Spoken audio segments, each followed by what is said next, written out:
We've been stuck in a kind of flexnerian model for 100 years with the 4 years of undergraduate and the so and so many years of graduate, often disarticulated with very little continuity of thinking, planning, or experience. And I think we're at a point that we're moving beyond that cautiously, but happily that discussion is up and running. So an undeniable element of our current environment is this phenomenon of U.S. medical schools growing quickly. And as many of you are aware, as some of you folks like Larry Green in the room I know have lived through, as have I, we had a period between 1965 and 1980 where we essentially doubled the number of U.S. medical graduates. We had federal funding at that point. As many of you know, there was a decision, well, it really was consensus in the country in the mid-'60s that we were doctor short. And folks like the AMA, who for years had opposed any kind of funding for medical education on a federal level, stepped back and said, yes, we need help, as well as many others. And while we may not be the world's most precise planners, speaking collectively, we are very good at policy and policy implementation as a country. And the 1965 to 1980 example is, I think, a case for the record book, case for the textbook about how public policy is made and implemented. Decision was the consensus was we were doctor short. Decision was to put federal dollars to work. Many states followed suit, so you had public expenditures on both the federal and state level. The Health Professions Education Assistance Act of 1963 was the first version, started with funding for medical schools, started cautiously. By the time in 1973, it was in full stream. There were construction grants, there were faculty development grants, there were incentive grants, essentially capitation. If you enrolled a medical student as a medical school, you got a federal grant per student. There were loan scholarships and a variety of things that took place as well to help on the student side. It was kind of a Marshall Plan for getting medical schools built. And by the mid-'70s, many schools were underway, and increasingly people concerned with overshoot. The 1976 bill cut back significantly on the amount of funding, and by 1980, what we now know as Title VII of the Public Health Service Act, which was the principal instrument of the funding, had been cut back in all but support in primary care areas.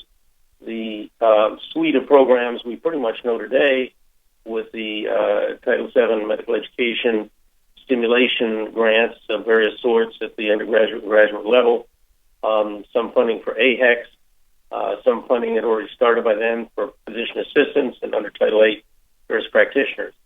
So that was the story of the 1980s or the 60s through the 80s.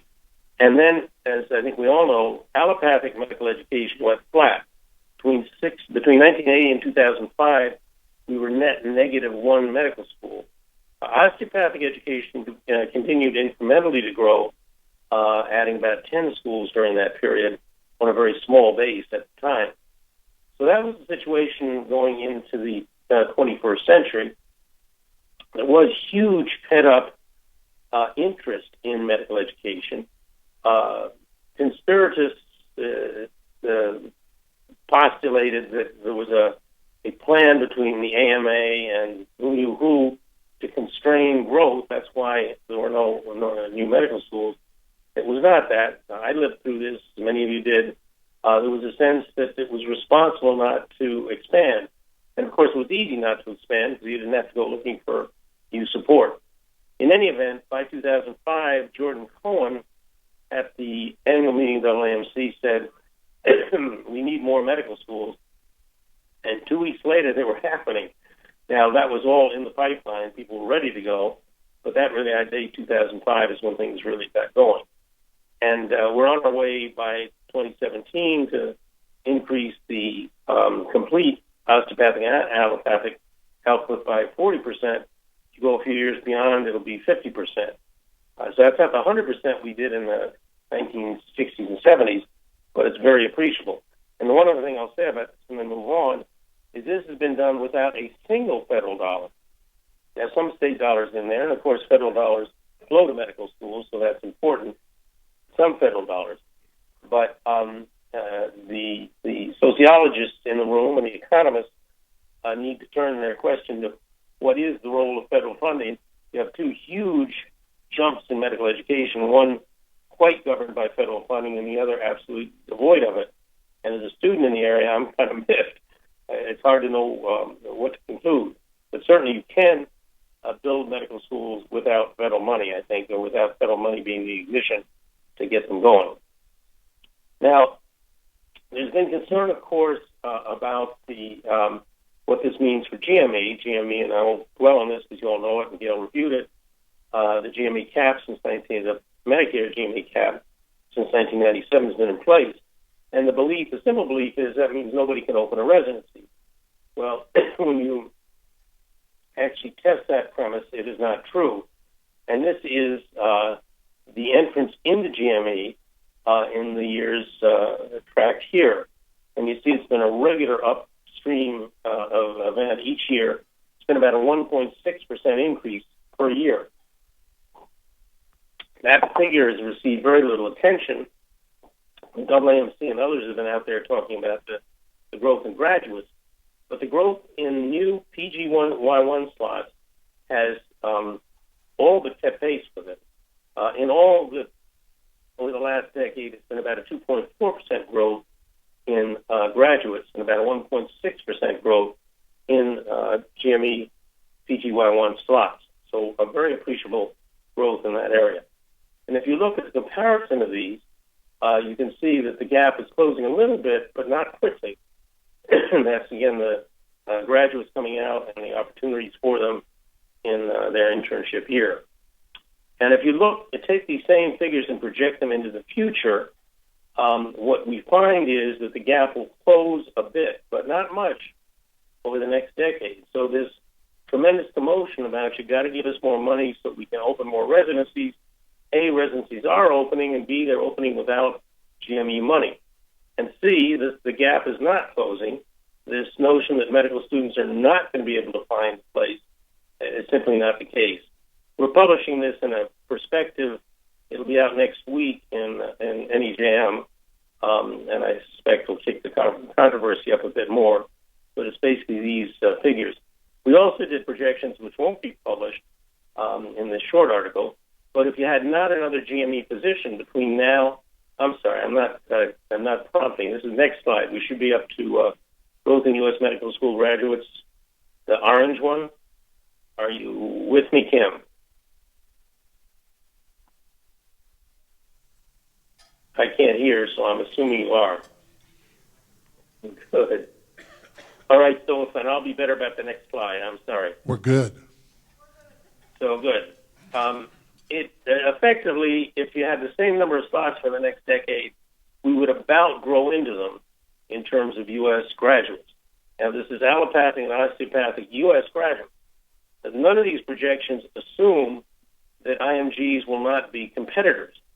All they assume is that if the question is, do we have enough positions for all U.S. grads, the answer is even if we didn't grow another position, you would have enough up until the early 2020s.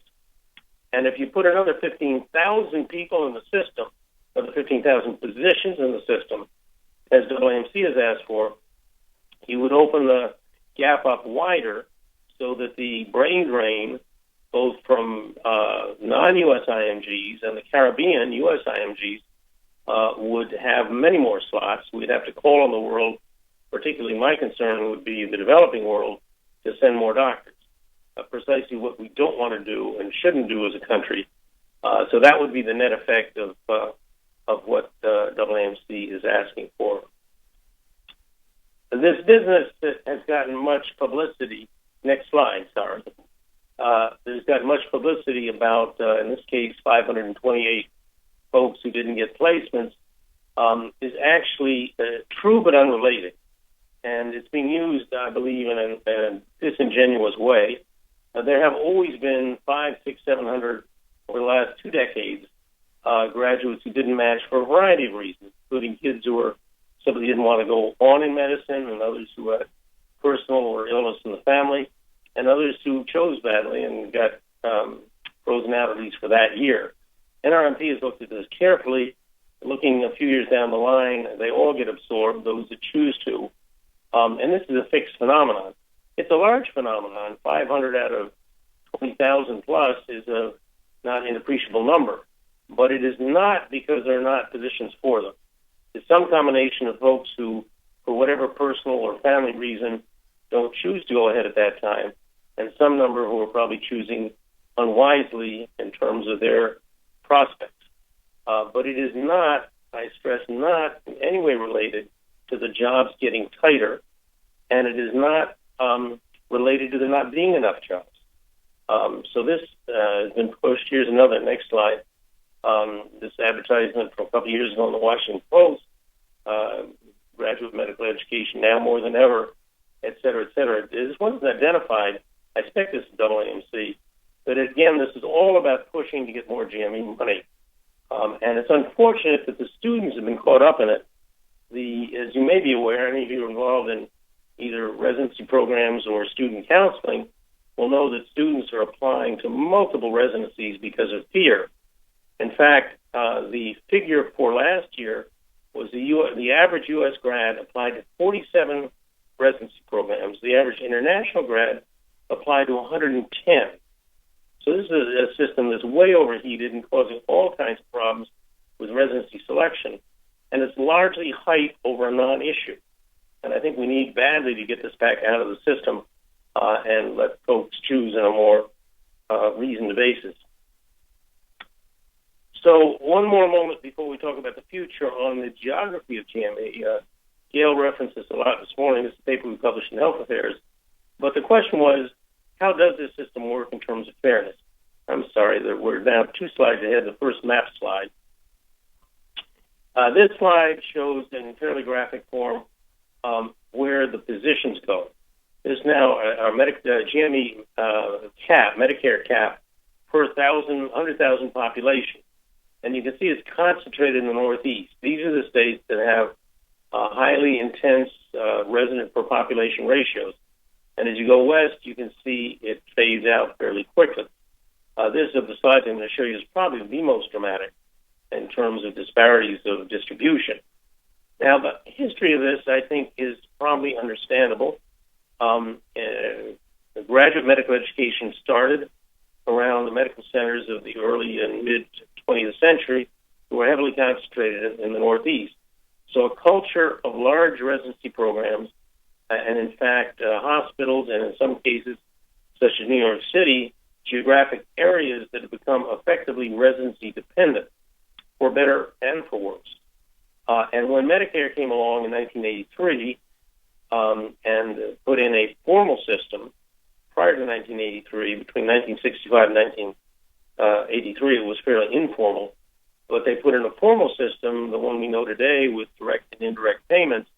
They locked in on institutions that were well positioned to acquire those funds. And what we see is the legacy of that. And then, of course, it getting locked down in 1997 in terms of growth, that's really frozen the system and frozen many states out. With the result that we're seeing a very disproportionate distribution of individuals, residents. If we go to the next slide, we're looking here at the average payment. The payments, as you know, are complex. There's the direct and the indirect calculated on formulas that are both related to numbers of residents. They're quite different formulas and paid in different ways. But there's a wildly different per state average payment. Again, heavy in the Northeast, and for some reason extending across the north of the country in a way. But if you look at a state like New York or Connecticut, and I'll show some of these figures, they're getting something close to $150,000 a year per resident. And if you look at, say, Louisiana, they're getting, I believe, something like $50,000 a year per resident. This is quite apart from how many residents they have, but the way these formulas play out, they're unpredictable and very irregular. Unpredictable in the sense that it's hard to know from hospital to hospital, but if you look at the states, that are overall beneficiaries. Once again, it's largely the Northeast. And if we go to the next slide, this is sort of a funny one. If you divide the amount of money coming into a state from GME by the population, it ranges. In New York, you get about $100 per person in New York State of GME dollars for every single New Yorker. And if you go out west, most of those states are getting less than $10 per person, as you can see throughout much of the West and the South as well. So however you score it, the system is badly irregular and arguably badly, severely unfair. Now, this is just looking at some samples of the figures to give you a feel. There are a lot of numbers here. This being the next slide, sorry. And if we come down, I'd turn you or ask you to look at the second column, the residency cap. And you can see the first state is New York, and they have almost 15,000 residents, and that's of 90,000 that are being funded in the United States. 20% of the residencies, almost 20%, are in New York State, and 20% of the dollars in New York State. But if you come down here and look at, if you look at the next column, residents per cap, New York has 77 residents per 100,000, and the U.S. average is 29. When you get to western states, I've got here 3, California, Texas, and New Mexico.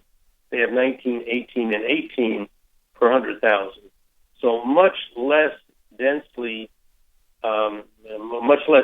residents. Now, of course, there are arguments around this. People say, well, residents need to be trained in medical centers where there is both the teaching material, so-called, as well as the teachers, the technology, the care systems.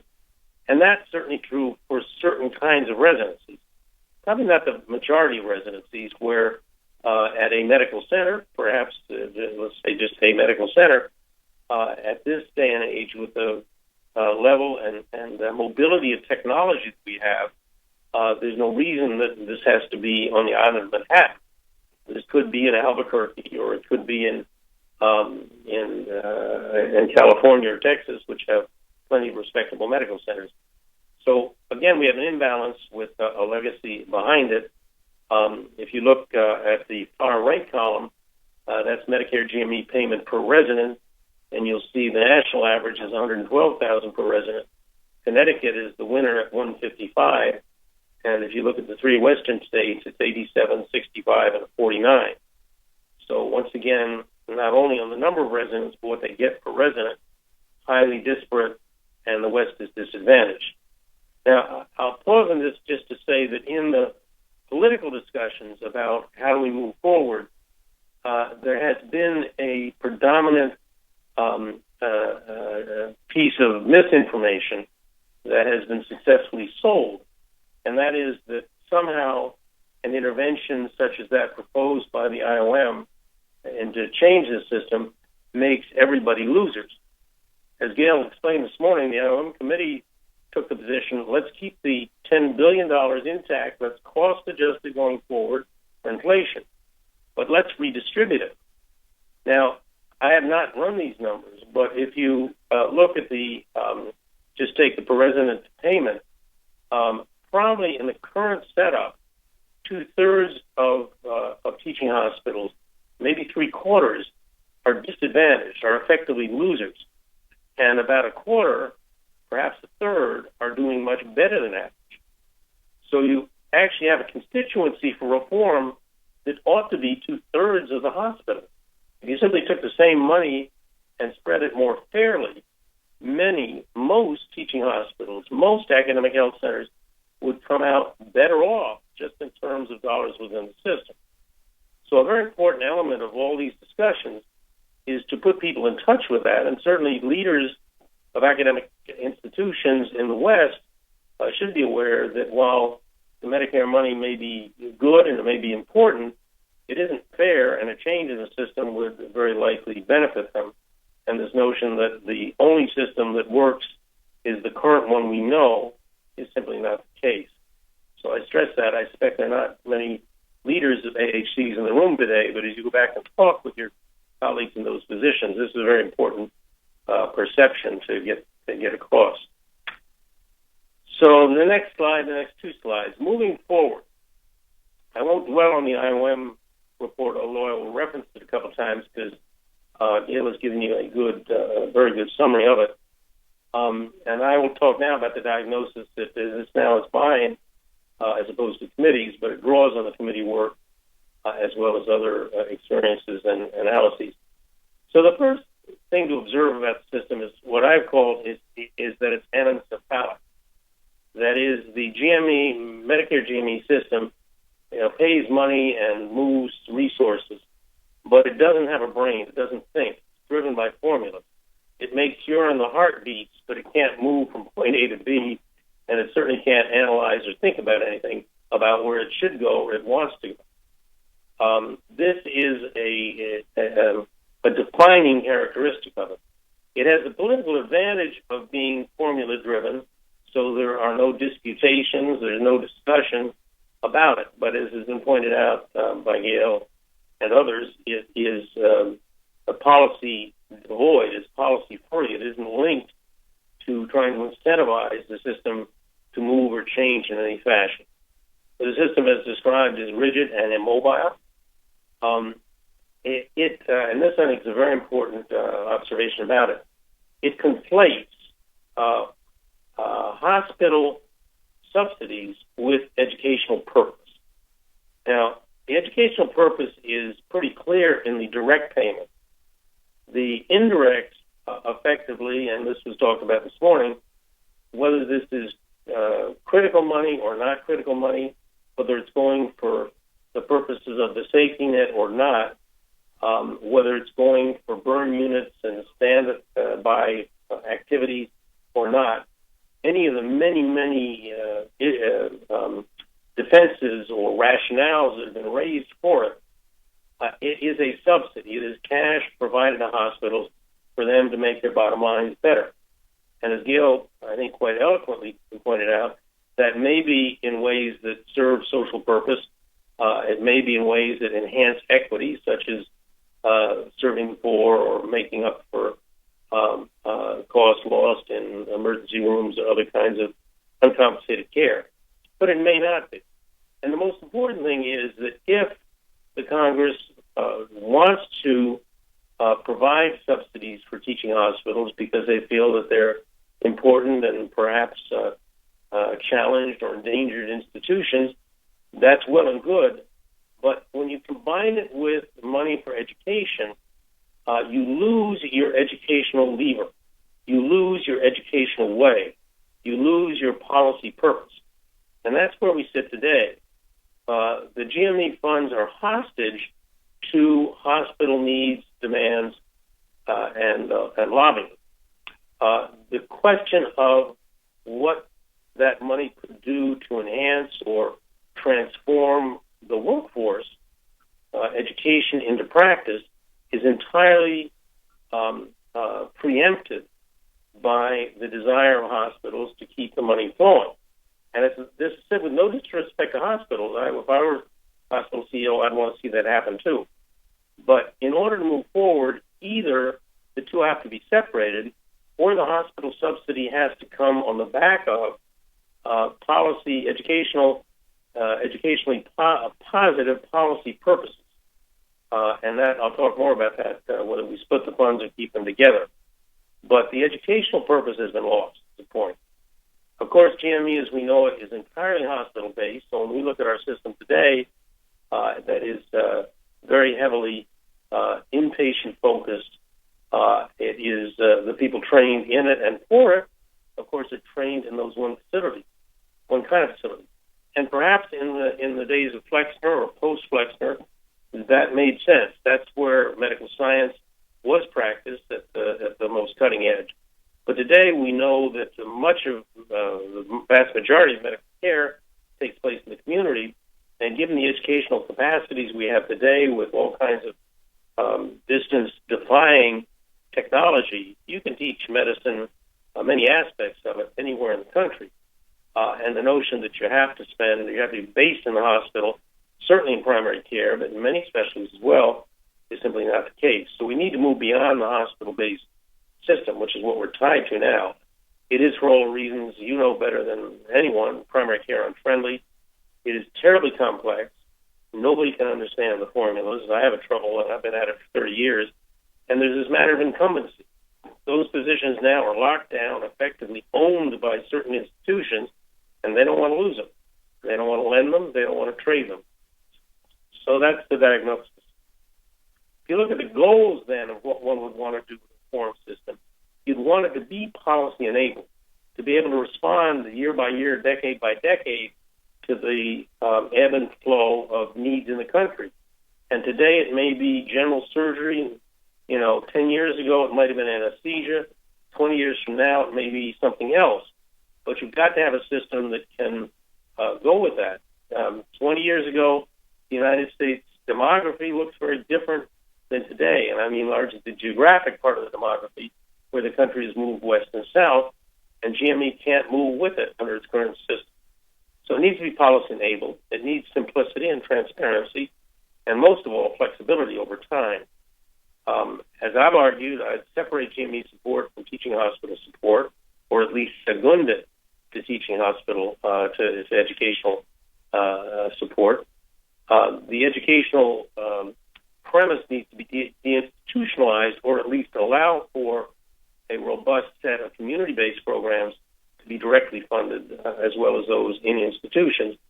And in any number of ways, it needs to be made generalist-friendly.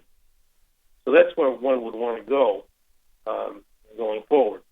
So I'm going to propose a series of steps, which are, next slide, sorry, a series of steps which are, I suppose, chronological, although they wouldn't have to be. In fact, some of them need to be synchronous, but at least to sort out the challenges. And I am working off an IOM GME report framework in my mind. But I think it, not for lack of spending, or not because of spending a great deal of time deliberating this as a group and as subcommittees and as individuals, I think it represents a kind of digest of pretty good thinking of people who don't have an axe to grind, but they simply want a system that works better. So the first thing you need is a brain. You need to establish a entity, whether it's the Policy Council, IOM, or COGME, or any other group that exists or would be established. It needs to have leadership ability. And there's a very important sort of subtlety, maybe not so subtle. They need to have the political authority. Right now, the way we've constructed this system, effectively the political authority to do anything different, or the authority to do anything different, rests with the U.S. Congress. And they have given us formulas. And those formulas, which are rigid, inflexible, et cetera, are what drive the system. And unless and until there is a body to whom this authority is transferred, or implicitly or explicitly, who can make, within perhaps some parameters, judgments about how to repurpose, modify, redirect resources, current resources, and for that matter, if new resources are put in, how those get directed. Until you have an independent, non-political body that can do that, it'll be hard to do anything. So the notion, there's been a lot of talk, and Dick Rieselback and others have written about with great fervor about reinvigorating COGME. And I think the point is, it doesn't matter whether it's COGME or which other entity it is, reinvigoration is not sufficient. It's important, but the way at least I'm interpreting reinvigoration. But what is really key is that this body have the authority to move positions, to move resources, and make determinations in concert with policy premises that have been worked out based on evidence. So it's very important that that this body have a staff and support for the staff. It's also, and others have written about this, but and it was in the language around the Healthcare Workforce Commission, in which I sit as a dead commissioner, since we're all dead at the moment. But the idea is not organizational or interest group representatives, which is in fact largely the way COGME is constructed. But you want to have a citizens commission You want to have a public utility board. Surely you need expertise in the field, in this case, medical education and health services. But you want to have people who can speak in the public interest, can analyze and work in the public interest to receive the data analysis that is done, receive and scrutinize the evidence, and then make general judgments about policies which are good for the country and good for medical education. It's a body that distinctly needs to be lowercase p political and uppercase c civic in how it approaches things. So that's the notion of the brain that one would want to put in place. It would have to have new rules, and these reflect rules that were in the IOM report, but folding the indirect and direct together as a national per resident amount. So you wouldn't have these wild and crazy variations, and you wouldn't play all these games with indirects and why they work in one place and why they don't in others, and they're all driven by a formula that nobody can interpret. I mean, nobody can tell you the formula or explain to you. It's basically designed to pay more to institutions that have a higher number of residents and interns per bed. So it's designed to pay for intensive, large institutions, and that's what we've gotten, of course, which is tied down a lot of funds in big institutions, largely in the Northeast. But we need to put a figure on the table that reflects basically something in the range of what residents cost, and it ought to be based on a national amount with geographic adjustments. The pay ought to go not to the teaching hospitals, but to sponsoring organizations, those that ACGME has given a certificate to do the business of graduate medical education. And the system should allow for both hospital and non-hospital entities to be recipients of funds. So the teaching health centers, and let me pause for a moment on those. I know this audience knows them pretty well, and there was some discussion this morning. They represent a radical departure, radical quote-unquote, departure from the hegemony and business as usual of the teaching hospital being the only recipient of funds. And the notion here is that you would develop a second approach to teaching, which would be community-based. Those residents would need to do hospital rotations, as they do in the current teaching health center program, to meet both training needs and the requirements of the RRCs in their specialties. But their philosophy, their focus, their identity, and their teaching and learning would take place in a non-hospital context, in a community-based context. And this is a very, very important reform in the system and should be part of this larger set of reforms. What I call managing the policy, and this is an area where there's lots of potential variance in how one moves, but the notion of devolution, that to the extent that requests are made or decisions need to be made about investing in Program A versus Program B, or Specialty A versus Specialty B in a region, should to the extent possible have regional input to it, regional voices to it, and it shouldn't be made in Washington. So the idea that you would develop within a region or within a state consortia or even state-based organizations that would have evidence-based conversations about state or regional needs, and those that feed back to the Central Commission would be a very helpful, a very healthy aspect of a new institutional arrangement. Not just the, pediatric subspecialists or the cardiologists feeding back, we need more of this, we need more of that, but individuals with a geographic fiduciary talking about what are needed for workforce development, physician workforce development in our area should enter into the conversation. There'll be a very important role for ACGME, particularly in developing educational metrics. It's performance-based metrics. Gail mentioned we spent a lot of time on the committee. It's really a very underdeveloped field. We need to move rapidly to be able to talk both about educational accomplishment and outcome accomplishment in terms of measuring the impact of GME on the nation's workforce and therefore the nation's health. working with special associations around workforce needs as they see it, and working with the hospital community on transitions, of which there'll be many, and there are many highways and byways, but none of this would be to exclude anybody, but would be to develop a much better community of practice between these often contending forces. And finally, this is the idea that's new to that wasn't endorsed in the GME report, although David Goodman, particularly from Dartmouth, has written eloquently about this, what I'm calling distribution management. So how does it actually work? And what I want to propose, and he's proposed it before me, is we go to something that none of us think terribly well of, and that's the Title VII competitive grants. Or it's saying they were born of the NIH study sections and peer review process.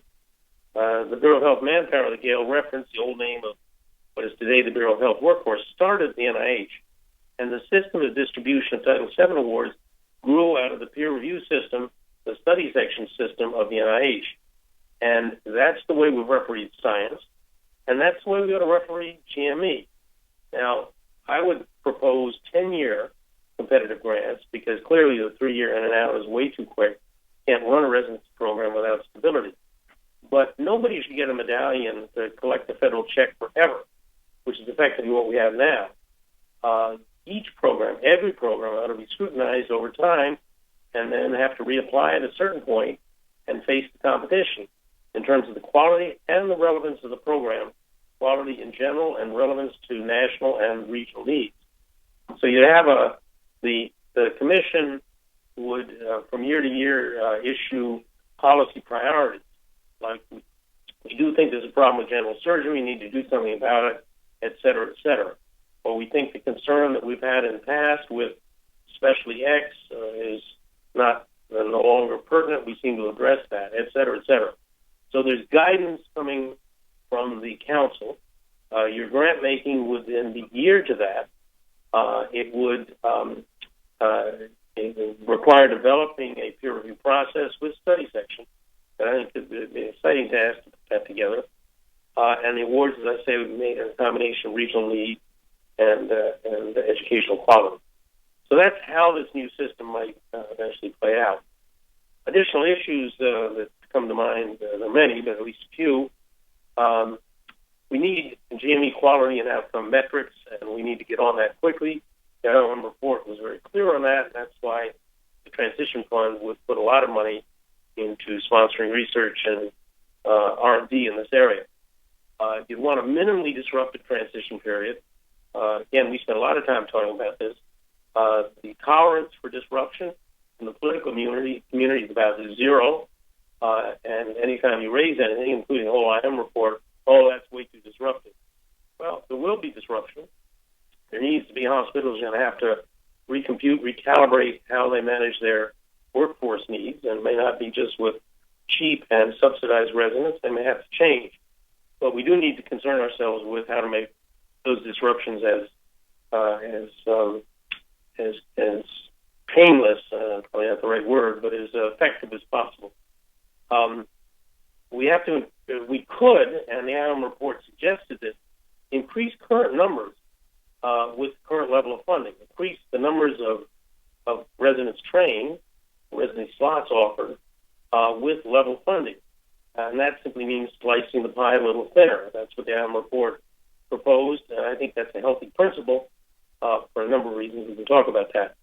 And there will be losers and there will be winners in this. I think, as I mentioned before, the most important thing is to try to get people to understand that there are going to be many more winners than losers, and people have to think about, in the most legal sense, what's in it for us, because a rebalancing, as I say, will advantage many institutions, particularly in the West.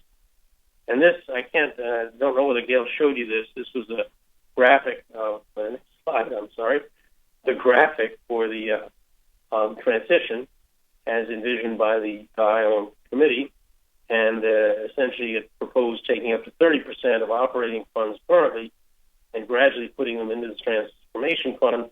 And then as things develop and work out and get prioritized, different ways of distribution or different kinds of training, those go back into a regular operational fund. But all of the money stays within the system, and when groups like AAMC parade around saying it's going to represent a 30% cut in GME, that's simply disingenuous. This will represent a 30% redistribution in GME over time, and it will, I'm not saying it will cause the institution to have to tighten belts, but it's not a cut in GME, it's an effort to transition the country. And the final slide, I don't know whether this got in, perhaps it didn't, I sent this on to Kim this morning, but a couple of references to the Beyond Flexner movement, and just a quick word on that. There's now an organization called the Beyond Flexner Alliance. I expect some of you in the room have participated in one of the two Beyond Flexner conferences that have occurred in 2012 and then this April in Albuquerque, 2015. And this is basically a movement for social mission in medical or health professions education, saying that what Flexner did was good. It was very 20th century.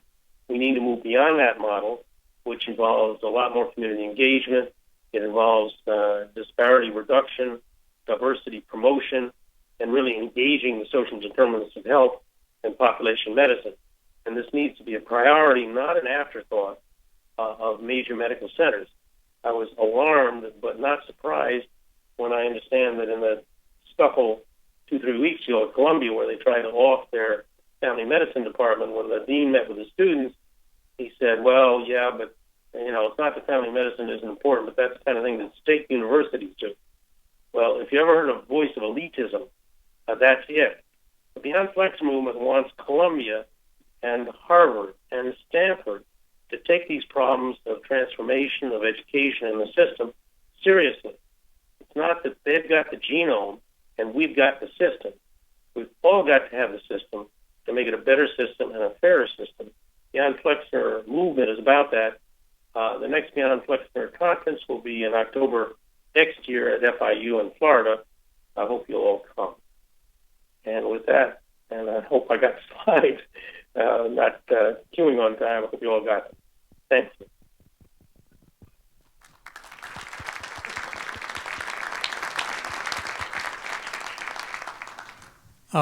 Thank you, Fitz. We have about 15 minutes for questions. Can you see the audience? I can see the audience, although my Skype is real slow, but hi, everybody. Okay. Can you see me? Yes, yeah, coming in very clear. So here's the first question. Hi, Lou Sander from Madison, Wisconsin. In your slides, you talk about a national PRA. This is a clarifying question. You mean a PRA that has nothing to do with Medicare's share. It's just the per resident amount that you get even if you have zero Medicare, right? That's right. The other is sort of a strategic question. This is one of many proposed big fixes that are IOM report related. Do you think that we can go for a big fix at this point strategically like that can happen? I wish you had a simpler question. You're absolutely right. This is a big fix. And Gail danced around a little bit this morning when you asked her about political possibilities. There has to be I actually think the mechanics of this, while complicated, could well be worked out within the expanded professional community. The decision to step away from the current system and cede, in one fashion or other, this kind of authority to a national council, or however it's constructed, is, I think government, there are precedents for this, and not that it's never been done, but when you have an industry, particularly the hospital industry, so locked into this presumed entitlement, it will, in fact, be challenging. What she didn't say, I thought she might, is that Secretary Clinton, of course, coming from New York, has been fully, at least heretofore, fully captured by the Greater New York Hospital Association in that perspective. So that's, one would have to work on her populism to get that out in front. Bernie Sanders, I don't know about. They're not so heavily invested in GME, and on the Republican side, it's hard to know. But I think this is definitely a bipartisan issue. And so I would look to support. I mean, it's good government is what this is all about. But the road from here to there is not clear to me. And I say that with humility. I'm not so much of a hill guy, but it needs to be traveled. I don't think that this can happen in any substantial measure without that ceding of authority or placing authority with this non-governmental agency, non-congressional agency. And I think that's once that happens, everything can flow from it. But unless that happens, you can, put a pink tutu on Cogme, or you can create a, terrific IOM council. Unless it has that authority, it won't move. And we got that, by the way, from MedPAC, with whom we consulted. And the question was, A, would MedPAC be interested in taking on this authority? And B, if not, what do you think? And they said, A, we don't want it because we got lots of other stuff to do, and $10 billion is a lot to you. The Medicare Medicaid budget is headed towards $700 billion. $10 billion is a drop in our ocean, and we don't think you'll be well served here. And also, in case you haven't noticed, they told us we're only advisory, and many of the things that we deliberate in the best civic sense and put forth to the Congress get ignored. So don't think just because you got a big staff and a bigger shingle on your door, you've got any more power in this in the congressional process. So that was sobering up from us. So the answer is yes, this is a big deal, and it is going to take political champions, and it is going to have to hopefully have some sense of fairness and good government from the folks who are the extreme winners in the current situation to look to a more national solution to the future of GME. Hi, this is Al Steinman from St. Joseph Hospital here in Denver. I've seen both sides of the have and have not coin. I spent over 20 years in academic medicine in New York before moving here to Colorado, so I know feast and famine. But my question is about the outcomes measures. You mentioned rapid development of outcomes measures. The IOM report, talks about performance metrics, but doesn't delve into them much. So I have two questions. One is, was there any kind of discussion about what type of performance metrics you're looking for? And the second part is, who do you see as being involved in developing these performance metrics? Well, the answer to both, in a sense, is it was clear what was missing, and that was a very rich portfolio of measurements of long and short-term outcomes of GME, both in terms of the quality of education and the nature of the location of graduates, so that you had some sense of what the impact would be on the country's health. But as is the nature of a committee like that was running 60 miles an hour towards a date to deliver a full report, we couldn't stop and deliberate, even though this and other issues made us wanted to. We did not. We had testimony from ACGME, but clearly they're the most established and the most effective, and I certainly think a great deal about it. So nationally, we have the advantage of having them in town, as it were, as well as many educators and health services researchers, I think, available to work more on this. So it's, I would say that the state of the science is fairly rudimentary and would need some pretty good consensus work strategically to both map out some promising directions, get them funded, get people going. I think we're seeing, even without that, the whole notion of quality is permeating our profession and the educational parts of it. So I think there are activities going on. You don't open an issue of academic medicine where you don't see some new kind of measure or metrics being proposed. So I'm saying when the stuff is developing, it just needs, if we're going to actually develop a competitive system where people are going to have to produce evidence, we need to develop the methods of producing that evidence. So I guess my answer is we didn't have time to pause on it. It definitely deserves time-intensive discussion. I mean, it'd be great if Macy or some third party would convene people to begin talking about, establish a state of measurement and talk about methods, potential promising methods to improve this.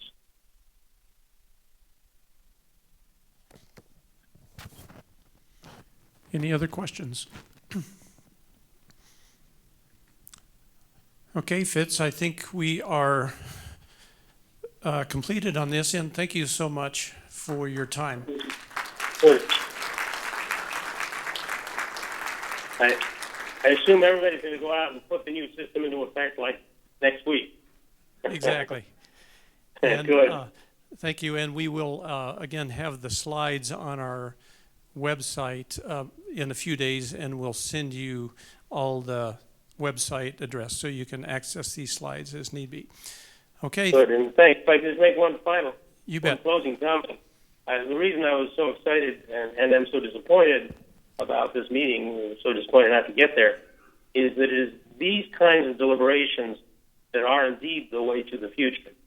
The IOM report may not be the answer or the best answer or even a good answer, but it's the first time we've all been engaged in conversations around the diagnosis. You know, the system is bad because of this, that, and the other. But in my experience anyway, no learned group, if you will, no thoughtful, well-equipped group has sat down over the period, in this case of a year and a half, to deliberate and talk about what a future system could look like, how you would get there, this whole notion of a transition plan. Of course, that's what got attacked immediately by the forces of the status quo. So the answer isn't, oh, gee, we got the wrong plan, let's go back to the drawing boards and start over again. This plan may not, and it's a sketch, it's a detailed sketch, not an architectural design, and goodness knows, not a legislative design, but it's at least a way of looking at transition and thinking about how you would attack it under what principles, et cetera. So the question, whenever I'm debating the other side, is, all right, what don't you like about it? What would you change? How would you address the question of geographic imbalance? How would you address the difference in cost imbalance? How would you address the quintessential need to use this kind of money to incentivize change or modification? And the discussions can go from there. But what the other side wants is for the IOM report to go away and for conversation to go back down to a very minimal level and just keep going with the current system. So it is conversation. It is the brain sessions, the anti-anencephaly effort, anti-anencephaly effort that's really important. And what you're doing on a sort of a regional basis is terrific. And I hope the efforts of AHC and other organizations to Macy promote ongoing discussions, and each of you in your own institutions to have these discussions will be terrific, because that's where the ideas will come from. It really needs to devolve down to that everybody's level to get the conversation really into high gear. So thank you for letting me sermonize on that, but I'm a great fan of the fact that you've gotten together and you're spending time on it. Thanks again. Is that done? Yep. Thanks you again, Fitz, and hope you get well soon. Good. Okay. Thank you. Thank you again. Bye-bye. Bye.